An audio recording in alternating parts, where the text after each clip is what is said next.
कर्नाटक राज्य भारत के मैप पर एक सुंदर छाप छोड़ता है। एक ओर राज्य के चारों ओर खूबसूरत हरियाली के साथ हिल स्टेशन पर्यटकों को आकर्षित करते हैं। वहीं दूसरी ओर राज्य के कई हिस्सों में ऐतिहासिक कलाकृतियां और संरचनाएं लोगों का ध्यान आकर्षित करती है। कर्नाटक राज्य हमारे देश के मौजूदा पारंपरिक गुणों के साथ वैश्वीकरण का एक आदर्श मिश्रण है। बेंगलुरु के आईटी हब से लेकर महाराजाओं के मैसूर पैलेस तक कर्नाटक में कई अनसुलझे तथ्य हैं जो आपको हैरान कर देंगे।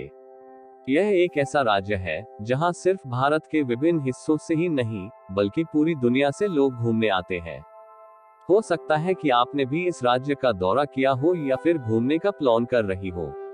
तो चलिए आज इस लेख में हम आपको कर्नाटक राज्य से जुड़े कुछ बेहद इंटरेस्टिंग फैक्ट्स के बारे में बता रहे हैं जो यकीनन आपको भी काफी पसंद आएंगे।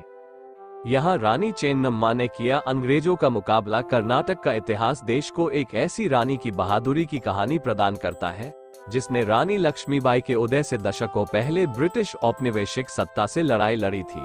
रानी चेन्नम्मा, जिसे कित्तूर चेन्नम्मा के नाम से भी जाना जाता है, पूर्व रियासत कित्तूर की रानी थी। उन्होंने ईस्ट इंडिया कंपनी के खिलाफ एक सशस्त्र विद्रोह का नेतृत्व किया और कप्पा टैक्स का विद्रोह किया।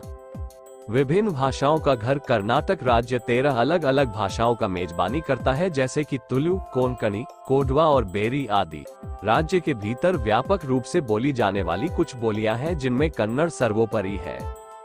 ज्ञानपीठ पुरस्कारों का घर। क्या आप इस बात से वाकिफ हैं कि कर्नाटक राज्य प्रतिष्ठित ज्ञानपीठ साहित्यिक पुरस्कारों की अपनी जीत को बनाए रखता है, जिसमें राज्य से नामांकित अधिकतम पुरस्कार विजेता है। कर्नाटक ने कुल 8 ज्ञानपीठ साहित्यिक पुरस्कार जीते हैं। कर्नाटक ने पहले प्राइवेट रेडियो सेट को होस्ट किया। Karnataka single commercial radio station की स्थापना करने वाले पहले राज्यों में से एक था। 2001 के वर्ष में रेडियो सिटी 91.1 FM पहली बार बेंगलुरु शहर में सुना गया था। वर्तमान में रेडियो स्टेशन में 50 से अधिक चैनल चल रहे हैं। पहले मैसूर राज्य के रूप में जाना जाता था। कर्नाटक राज्य का अपनी स्थापना का एक लंबा इतिहास है जिसमें ये पता चलता है कि इस लैंड का निर्माण 1 नवंबर 1956 की तारीख को हुआ था और इसे पहले मैसूर राज्य के रूप में जाना जाता था। 1973 में ही इसका नाम संशोधित किया गया था और अब लोग इसे कर्नाटक के नाम से जानते हैं। देश का सबसे बड़ा कॉफी एक्सपोर्टर। कर्नाटक देश का सबसे बड़ा कॉफी एक्सपोर्टर है। खूबसूरत चाय बागानों के साथ कर्नाटक राज्य में भी बड़ी संख्या में कॉफी उपभोक्ता है। इस लिहाज से भी कर्नाटक देश में एक महत्वपूर्ण स्थान रखता है।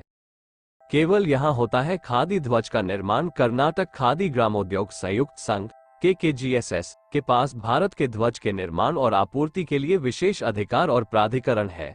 इस संघ की स्थापना 1957 में हुई थी।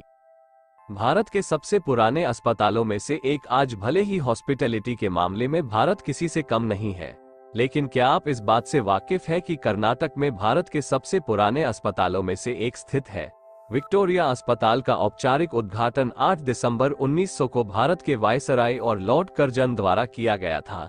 इस अस्पताल का निर्माण महारानी विक्टोरिया के 60 साल पूरे होने के उपलक्ष्य में किया गया था।